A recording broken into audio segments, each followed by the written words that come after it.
Halo, kami dari kelompok 8 akan melakukan observasi di Museum Sangiran.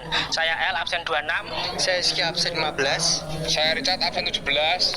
Saya Alek, absen 2. Dan video ini adalah proyek asesmen akhir semester dari mata pelajaran Sejarah, Seni Budaya, dan Informatika Fase E semester 1 SMK Katolik Santo Mikael Surakarta. Semoga bermanfaat untuk kalian semua.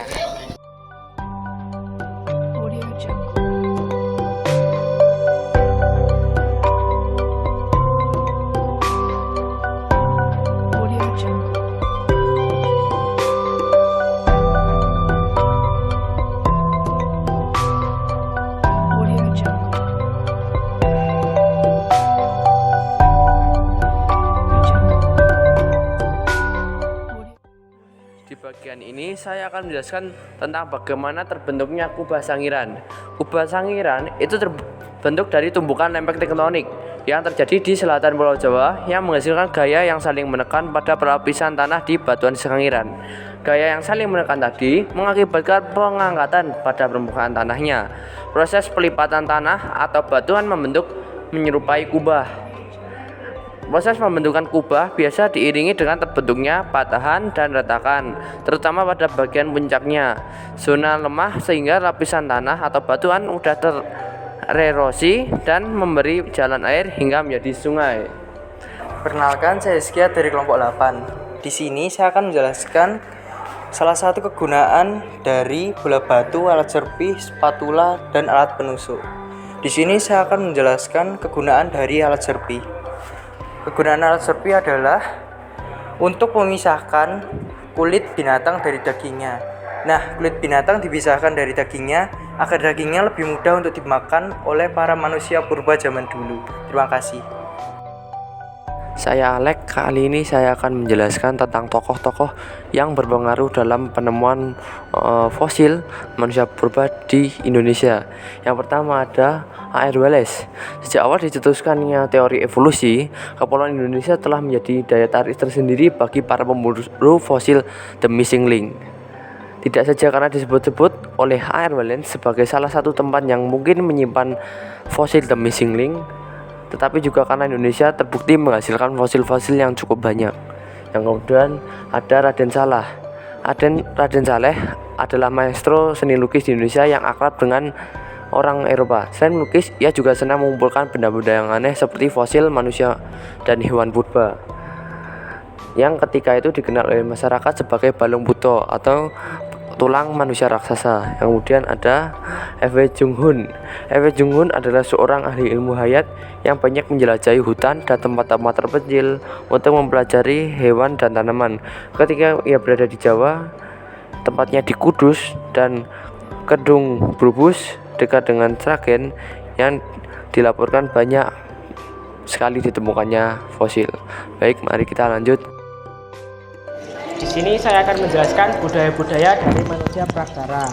Manusia praksara menggunakan alat serpih untuk berbagai hal, seperti berburu atau menebang pohon untuk dijadikan rumah.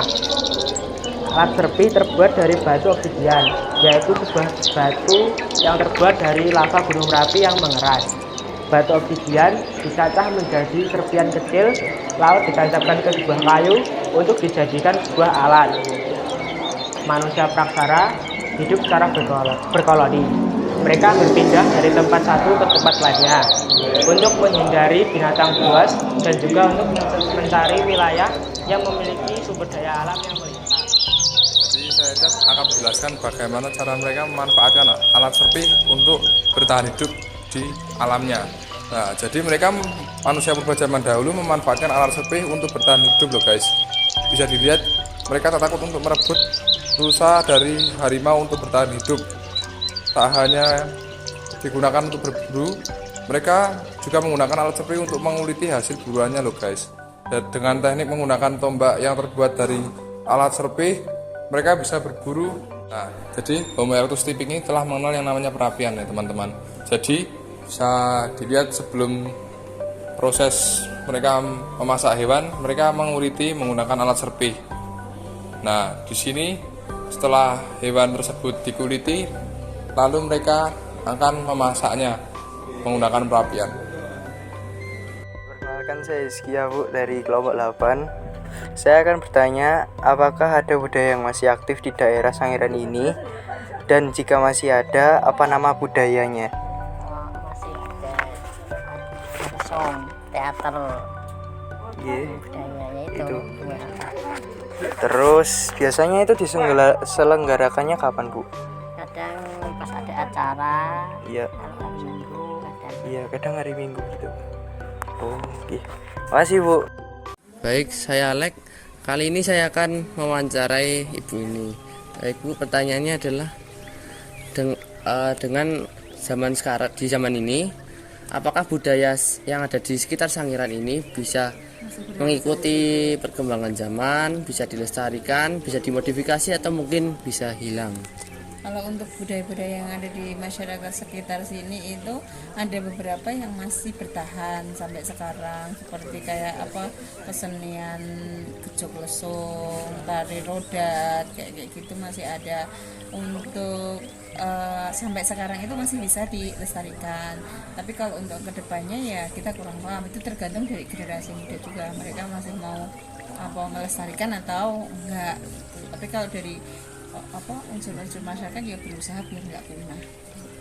Kalau umpama ada yang hilang itu, ada nggak Bu adat yang hilang Kalau itu? adat itu kalau hilang berkurang ya tetap ada kemungkinan loh. Kemungkinan tetap ada ya sesuai dengan perkembangan zaman biasanya.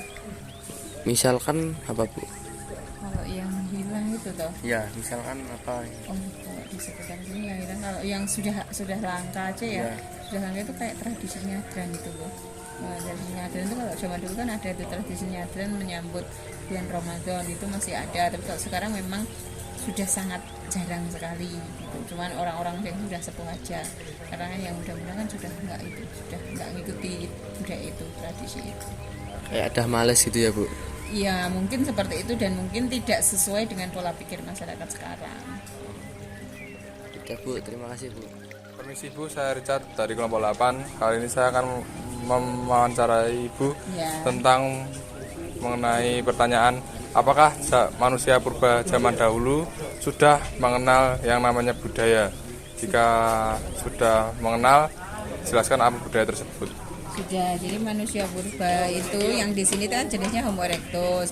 Itu mereka sudah mengenal budaya, dibuktikan dengan alat-alat batu yang mereka tinggalkan yang fosilnya ada di sini. Jadi alat-alat batu itu menunjukkan bahwasanya manusia purba zaman dulu itu sudah menggunakan alat-alat batu untuk kehidupan mereka. Seperti untuk memotong daging, ya itu sudah mengenal kayak gitu. Menyayat kulit binatang sudah menggunakan alat-alat batu. Oke Bu, terima kasih Bu Sama-sama. atas waktunya. Ya. Halo guys, kali ini saya akan mewawancarai salah satu warga desa yang ada di desa Sangiran. Yuk. Permisi Bu, perkenalkan nama saya Rafael dari Mikael. Saya ingin bertanya mengenai budaya yang ada di desa Sangiran ini dan budaya yang masih dilestarikan di desa Sangiran hingga sekarang ini. Budaya yang dilestarikan di desa Sangiran itu masih ada, contohnya itu lesong tutuk lesong itu loh Mas.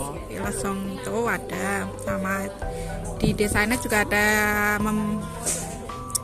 melestarikan itu sanggar Sangiran itu juga ada. Itu yang main, ada anak-anak, ada orang tua itu ada.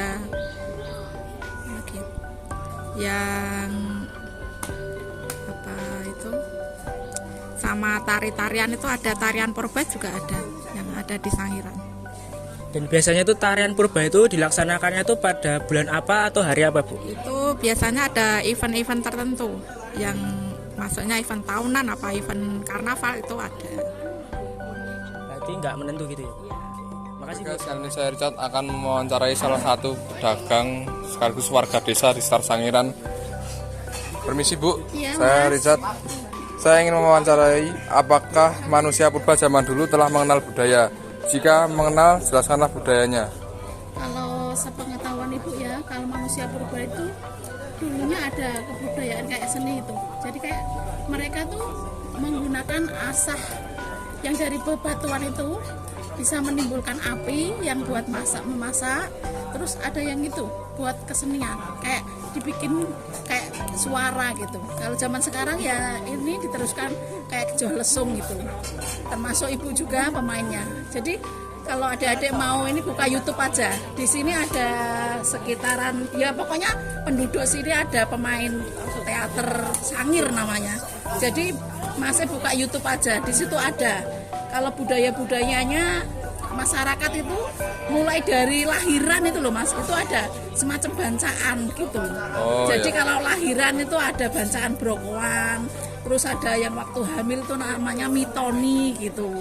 Jadi budaya-budaya Jawa itu masih kental di area Sangiran sini. Oke, berarti kesimpulannya saya dapatkan dari wawancara ini, jadi manusia purba zaman dulu telah mengenal budaya teman-teman. Oke, sekian wawancara dari saya. Terima kasih.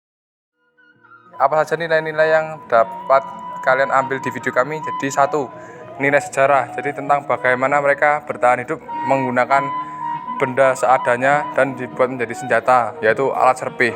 Lalu nilai apa? Nilai sejarah lainnya. Nilai sejarah lainnya adalah bagaimana cara mereka membuat salah satu bahan yang digunakan untuk bertahan hidup. Dan apalagi guys?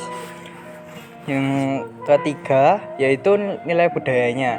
Walaupun Museum Sangiran sudah berkembang ya, sudah modern, tapi budaya-budayanya tidak hilang, masih ada sampai saat ini. Nah, yang keempat juga masih berbudaya. Jadi budaya-budaya dari zaman dulu masih tetap dilestarikan hingga saat ini dan masih dilakukan oleh masyarakat-masyarakat di Desa Sangiran ini. Terima kasih. Terima kasih. Oke, sekian video dari kita. Mohon maaf jika ada salah kata. Sekian, terima kasih.